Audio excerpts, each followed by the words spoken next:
So, ayan. Good evening, mga be! So, ayan. Meron akong naisip ngayon. Ipapants raid ko yung pants. Diba? Check ko kung ano ang nasa bulsa ng kanyang pantalon. Ito, isinabit niya yung kanyang pantalon. So, titingnan natin kung ano ang laman. Number 1 talaga yung sigarilyo. Oh my God. Nagsusuklay na siya ngayon. Ito ang laman ng kanyang bulsa, mga be. Tingnan natin. May 4 dirhams and 50 fils. So, ano na to? 10, 20, 30, 40, mga 60, 65 pesos.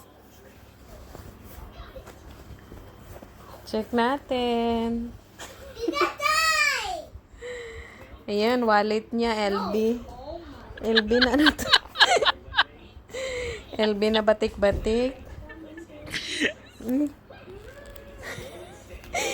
Sabi niya wala siyang pera. Pera pala siya, mga be. Ngiting. Hindi ko ina-expecto, Hana. May pera. Ngiting tagumpay.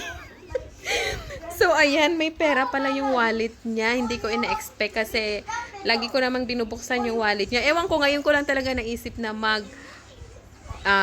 pants raid sa pantalon nga ng aking asawa, mga.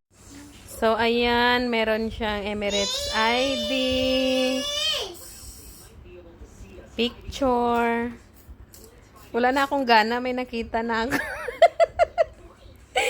Pera, iba't ibang currency. Stop. Driver's license. Tapos, ayun.